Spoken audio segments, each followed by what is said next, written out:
Welcome everyone to 10 ways to improve your LinkedIn networking. My name's Sue Ellson. This webinar will be going for about half an hour and I hope you get lots of value out of it. Please take notes because there will be extra bits included and feel free to ask any questions at any time. I'm going to go through specific tips as well as relevant examples. And for all of those of you who attend live, I will be sending you these files as an extra bonus for showing up live. I'm also running a live event here in Canterbury on Saturday for 4 hours to help people with their LinkedIn profile. And you're also welcome to catch up with me on social media. But before you do, you might like to check out my new LinkedIn sitemap. This is from my book and it's been much enlarged because I can't actually find a LinkedIn sitemap anywhere, so I've published one. And then the other article I wrote this week was about finding a LinkedIn expert. And if you are wanting to hire someone, what are the things you need to check to confirm whether they're the right fit for you? So feel free to check those out. Here's all my links to social media. And when I run social media training, I always suggest that you follow an organization that you like and you also click the notification bell. That is really important because otherwise you might follow them, but you may still not see their content in your news feed. So remember, if you are going to follow someone, click the notification bell as well. So I'd love to know if you can check on your LinkedIn profile, click the More button. It will say about this profile and it will say when you joined LinkedIn. And I'd love to know how many of you are in Australia versus overseas, if you'd like to pop that in the chat. And also, I'm going to suggest that in these 30 minutes, you look for 3 things that you can actually implement going forward. So that would be really good. And that way you'll get some value out of these 30 minutes as well. For those of you who don't know, I started my career at Westpac Banking Corporation, Australia's first bank, 6 days after my last Year 12 exam back in 1982. And I haven't had a real job since I left the bank and moved from Adelaide to Melbourne in 1994. I'm a member of Golden Key International Honour Society, the Melbourne Press Club, Career Development Association of Australia, Australian Society of Authors, Writers Victoria, Small Press Network and Educate Plus. My first website went online in 2001 and I joined LinkedIn in 2003 and I've been consulting on LinkedIn since 2008. I do heaps of different things and I've also written 5 books. 2 of them are on LinkedIn, my first and my most recent, as well as Gigsters, which was written before the pandemic but is really about the new world of work, which I believe is work, not jobs. And LinkedIn is definitely a very powerful tool for that process. I've also just fully updated my LinkedIn for Me and My Career or Business online course. And I also reduced the price by $50 to promote it a little bit more. So if you're interested in going from woe to go with my book and all the bits and bobs in it, feel free to register for that as well. Lots of videos explaining how to do each step as well. You can do it in your own time. So I would like to acknowledge the traditional owners of the land where we're all based. This is not professional information for your circumstances, but hopefully will be valuable. The recording will be on YouTube later this afternoon, provided I still have electricity and internet, because yesterday I lost both of those here in Melbourne, Victoria. We've had some nasty storms. You don't need to keep your camera on. If you don't want to, that's fine. And also everything was correct as at Monday when I wrote this stuff. And you're welcome to pop questions in the chat. I'd love to know what was most helpful to you. And if you're watching this after the recording, then obviously the screen may have changed, but the principles will be the same. And I always like to encourage people to say thank you. So if there's a way you can do that, please feel free to do so. So these are the 10 things I'm going to go through in this session. So the first one, everyone you meet in person. So we all know, or you've probably heard of the expression, your network is your net worth. And a quick example of this, and I've told this story several times before, is some years ago, my tax accountant said to me, Sue, you need to earn more money before the 30th of June. And he suggested that I contact 3 of my clients and ask them to prepay me for work that I hadn't even completed. So I put the request out to 3 clients. I didn't suggest how much, but every one of them responded.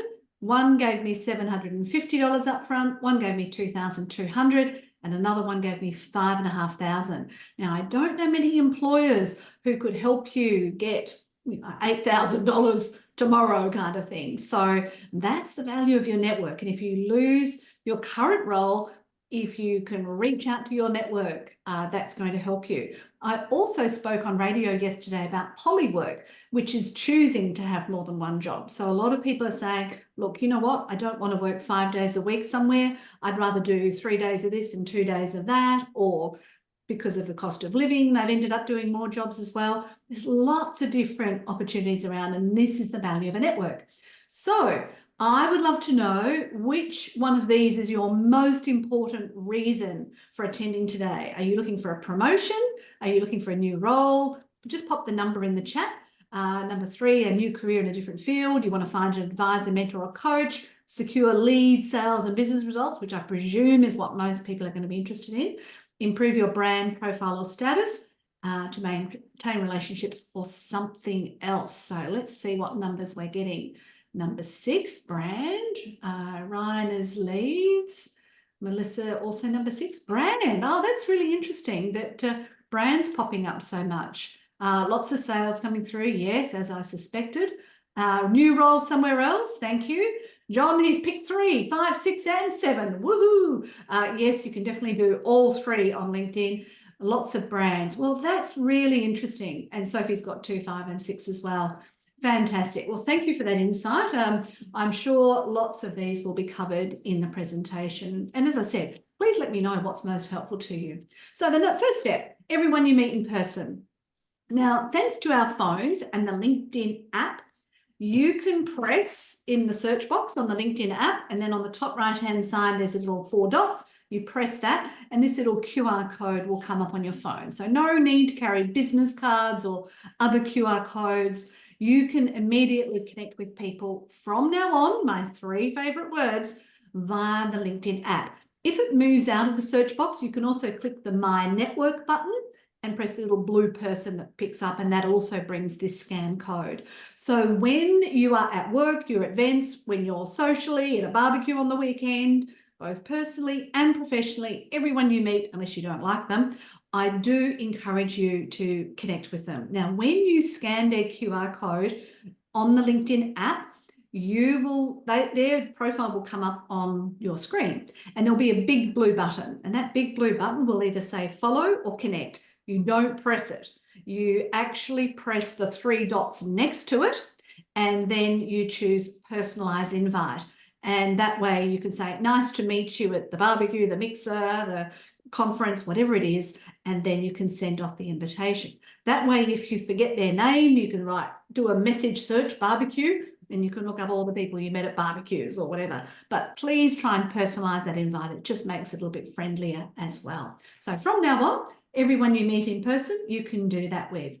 Now, the next one is everyone you meet online. So if we just look at today's event, so I'll just go into LinkedIn from my profile. Here's today's event.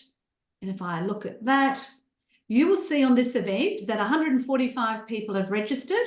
And so you can click on that, and these are all people you can network with because you say, hi, nice to see you were also registered for the ways to improve your LinkedIn networking event. And you could go through and reach out to all of those people. So everyone you meet virtually, online, via email, you get a chat message group happening. They send you a text message. They make a phone call to you. Every single person you meet, from now on, I invite you to invite them to connect with you on LinkedIn. And if you can do it as soon as possible after the first conversation, because if you say, oh, look, I'll do that later, or I'll do that all on Friday, you tend to forget. So every time I get a new email, my first thing is I invite them to connect with me on LinkedIn, and there's a little message if you want to use that. Now, the next one is people who engage with your content. So here's a little pop-up of a screen of the people who reacted to a post I made. And as you can see, a few people outside my network saw this post on LinkedIn. So I could say, hi, Calistini, hi, Kerry, hi, Jackson. Thank you for engaging with my post. Would you like to connect with me on LinkedIn? So this could apply for your posts, your articles, your newsletters, whatever you publish. You can just manually check. Maybe you could do that every Friday. every piece of content you've shared and reach out to those people. And also not just the people who react, but also the people who comment, because obviously the people who comment are even more interested than the people who just choose to react to your content. The next one is company and school pages. So if you have an enterprise and you've created one of these, or you would like to work for one of them, or you currently work for one of them, I would encourage you to follow that page. But also, you don't just press the following button, you go over to the right and click the grey notification bell, and you turn on all new posts. So I can assure you that if you are following an organisation and you'd like to work for them, and they have a service like LinkedIn Recruiter, it will automatically put you in the gene pool of possible candidates before other people who are not in the gene pool, because you're already following that organisation. So the same applies if you're looking for sales. You would follow your target clients. You may even wish to follow your competitors to see what they're up to and who's engaging with their content. That might be another way. But I definitely recommend you click the notification bell and choose all new posts.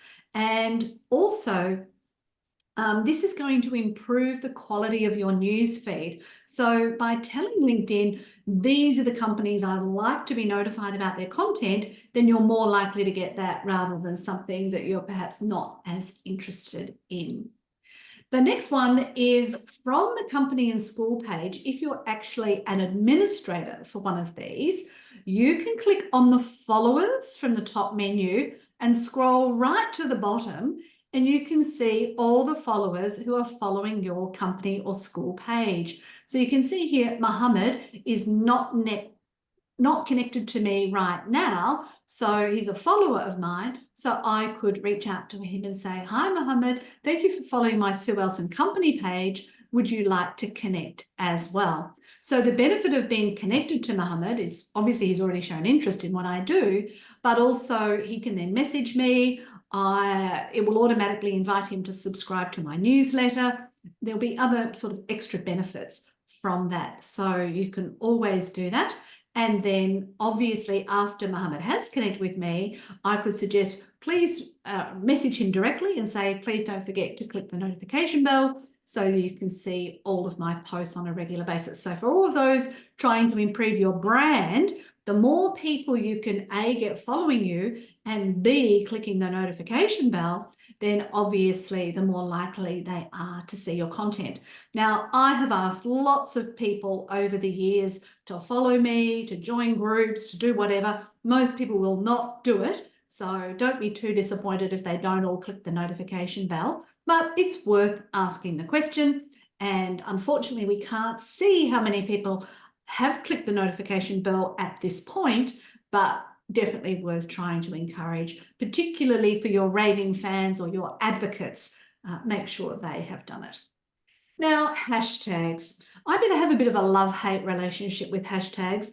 Hashtags originally were produced on Twitter to help people find content, because with short tweets, it was difficult to find content on related topics. So they developed the hashtag, so you could just click on the hashtag and see what everybody else was doing in relation to that particular topic. Now, if you follow something like hashtag careers, you're joining a very large group of people.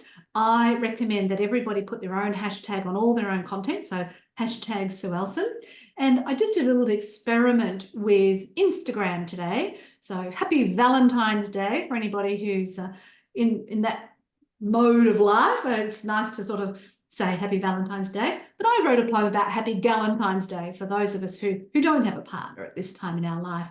So I put happy Galentine's Day as a hashtag on Instagram, and sadly, because it wasn't a popular post, even the fact I had the hashtag on there didn't help me significantly. So I can't say this is the best way to get traction on your content or to get new people to see it, but it does mean that if somebody does read your content, they can click on it and see other content around the same topic. And likewise, if you're following a particular hashtag, it will alert you to content around that topic as well. So you can see which hashtags you're following via the My Network button on the top of your screen, and you could also remove them, if you're no longer interested in a particular topic. But maximum number of hashtags I'd suggest you put on your content is about 5. I generally put between 3 and 5 on all of my content, whichever social media platform I'm using. Number 7, your favourite media outlets and publications. Now, I've got a very exciting story to tell you here. So a couple of weeks ago, I wrote an article about how to change your career for health, wellbeing and lifestyle reasons. And on the same day I put that out, I engaged with this post produced by Ewan Black, and he's a proper journalist at the Australian Financial Review, a very prestigious Australian newsprint media publication that's been around for a long time. So I think the day after, I saw this post and I added a comment to it that added some extra value. And there was a particular person who also follows Ewan Black, who is also a journalist, but for a different publication, the Independent Financial Advisor. So that journalist contacted me and asked me if he could use the article I'd written about how to change a career for health, wellbeing and lifestyle on the Independent Financial Advisor's website.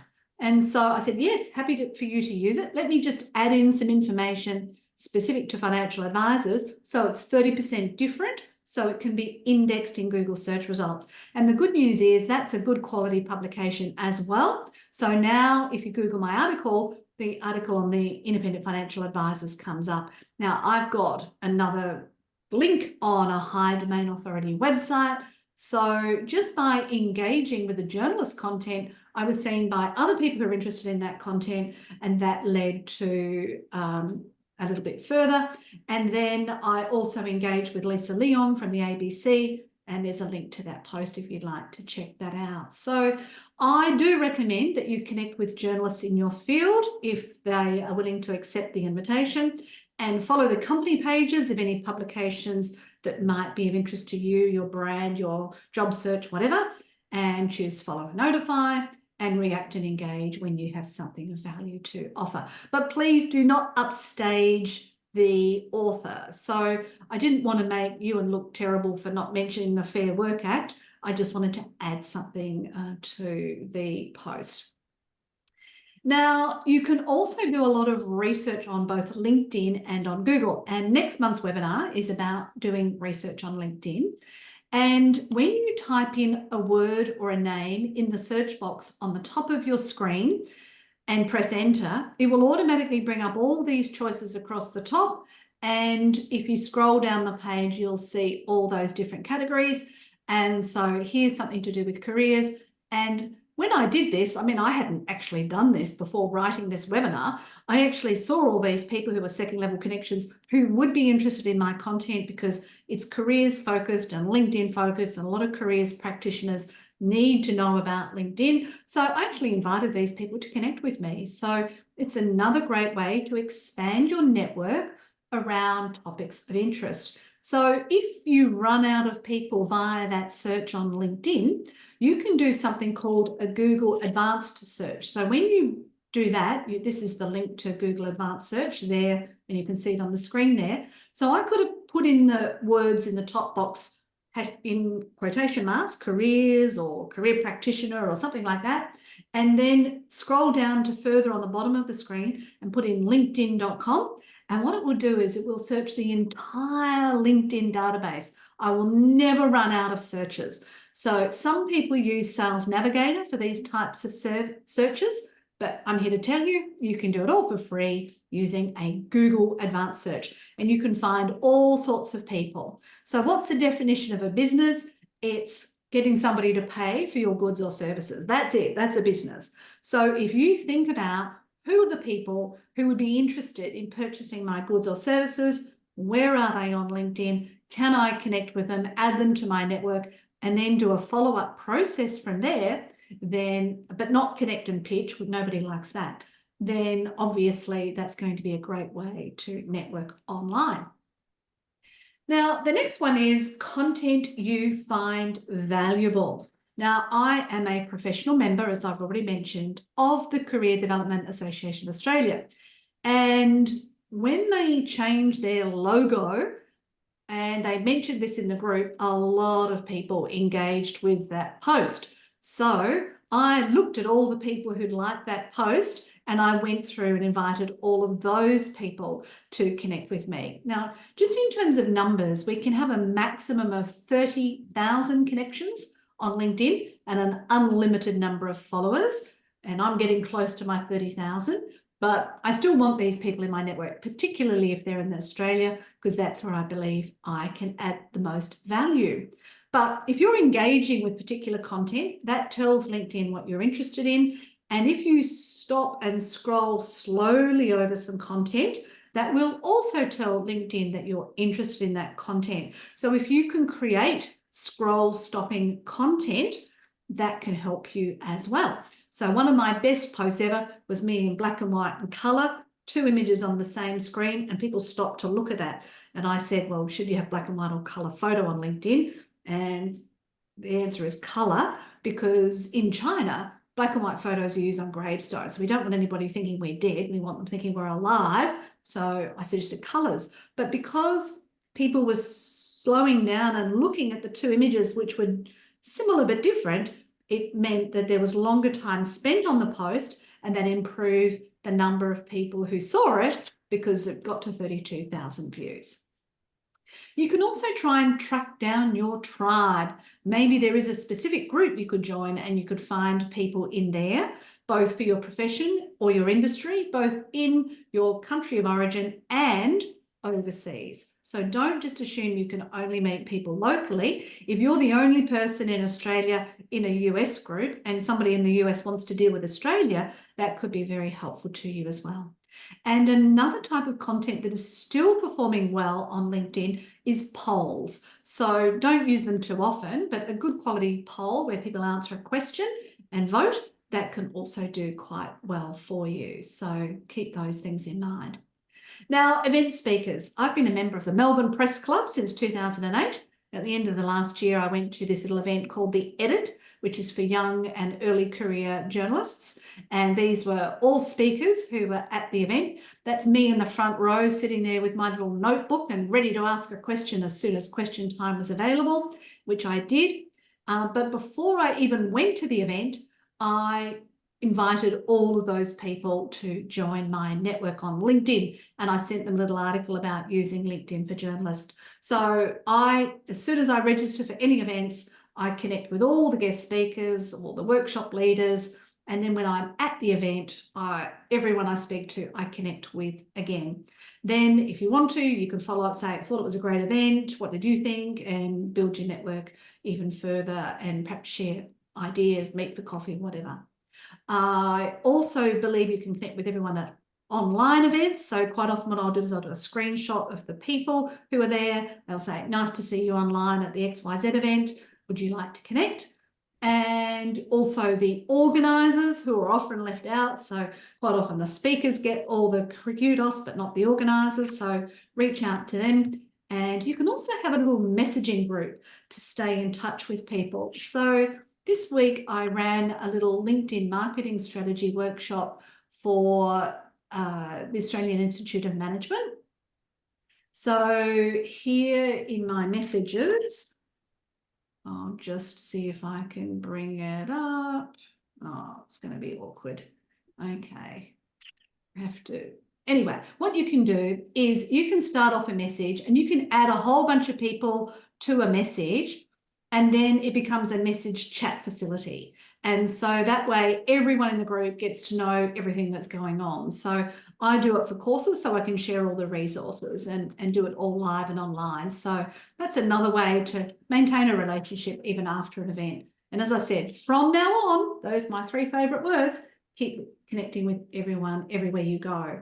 So I would love to hear from you. Out of these 10 tips that I've sailed through so quickly, don't forget you do have access to the slides, and the slides are designed to be standalone so that you can use them in your own time. What are the things that you found most helpful from this, or what do you plan to do from now on? So if you'd like to pop those in the chat, I'd love to read them out. Also, if you've got any questions, I would love to answer those. This is a list of all the webinars I've run. So in the beginning, they were an hour long, but now they're only half an hour long. So today's next one, as I said, LinkedIn Research on the 13th of March. You can listen to any of these, see all the slides, see all the recordings, no login required via that bottom link there. So have we got any comments here? Let's have a quick look in the chat. No, we've still got people just recording their numbers. Okay, I will turn the slides off shortly so that we can go live on screen if you'd like to do that. Don't forget, I do also have the LinkedIn online course, the full run through of the book with video instructions, and the workshop that will be on Saturday live here in Canterbury in Melbourne. And don't forget, subscribe and notify on all of my social channels. Also, if you visit my blog now, you can subscribe to that and get updates every time I add something to my blog. There's my 5 books and extra resources, publications, presentations, podcasts, television interviews, videos, etc. And here's how to say thank you. You could write a Google review, a Facebook review. I really appreciate those because I use Bing, and Facebook reviews are what shows up on Bing search results. An online review if you don't want to log in, and you can also follow me on the socials. So we've got a couple of coins. Trish will pay more attention to following pages and turning notifications on. Well done, Trish. Great idea. Why did you change your webinar from an hour to 30 minutes? Great question. Well, I don't know about you, but during COVID, we all got used to going to webinars. We all used to have our cameras on, and we used to all be able to sit through an hour-long presentation. And I don't know about you, but my patience has run a bit thin with online content. So I decided to put the text in the slides so that people can have the action steps and run through those and just do it in 30 minutes. I just thought it would be more manageable for people. Link for the $197 course. Okay, let me show you where it is on my website. If you just go to sueellson.com/courses, you will see it there, /courses. And there it is. And I'm planning to put more courses on there soon too. So let me grab that link and pop it in the chat for you. Thank you for asking. And also, please remind me where to activate the first point QR code on LinkedIn. Absolutely, Farrell. So I'll turn off the screen share and show it to you using my phone. So as I mentioned, you need to open the LinkedIn app. So when you open the LinkedIn app, you will see the search box on the top of the screen. So you press inside the search box, and then you'll see some little dots on the right-hand side, and you click those, and that will then bring up your QR code. Now, if for any reason that doesn't work, you can go back to the main screen and you can press on the My Network down the bottom, and then you'll see that little blue circle appear. So you press on that, and then you'll see the little white scan QR code pop up there. So there's actually 2 ways to do it to get to the QR code.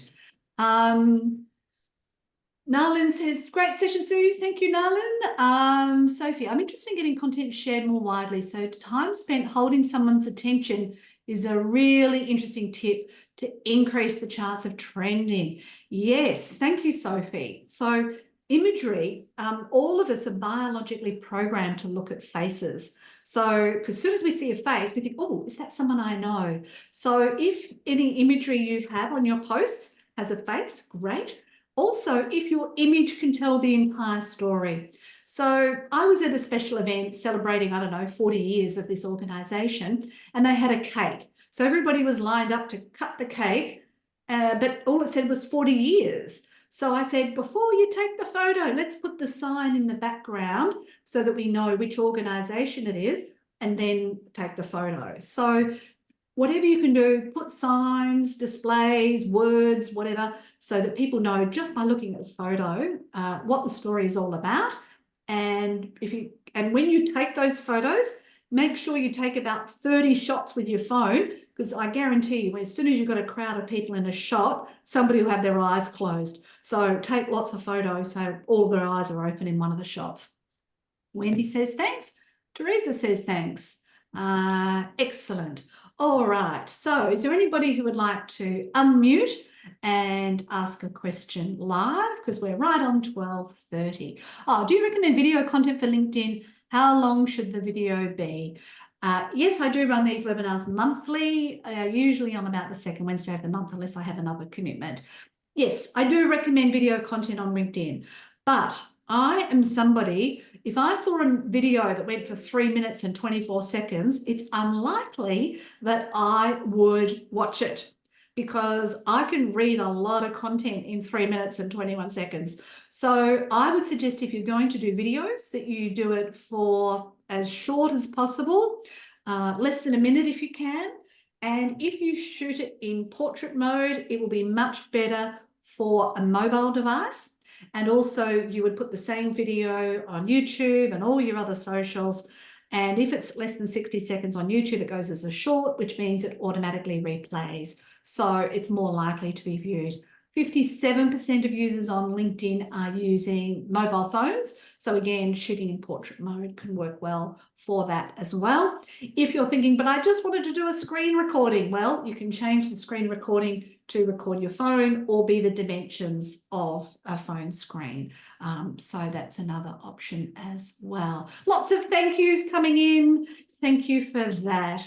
And finally, any other questions, comments, what was most helpful, etc., etc. I try and pack in as much as I can in 30 minutes. Thank you for the claps, Archana.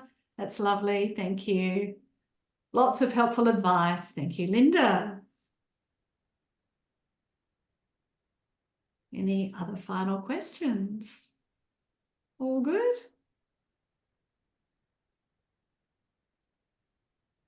Excellent. All right. Well, I'll wrap it up there. This video will be going onto YouTube. Feel free to share it with whoever may find it helpful. If you have any questions you don't feel comfortable asking in the forum, feel free to reach out to me directly, just Sue Ellson at sueellson.com. YouTube link will be on the website, but if you just go to youtube.com/@SueEllson, I'll be putting it up straight away. So it should be there within the next hour. If you'd like to re-watch the video.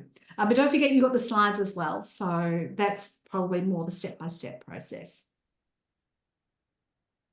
All good? All right. Well, thank you for joining me. And I look forward to seeing you all online. Thanks and bye for now.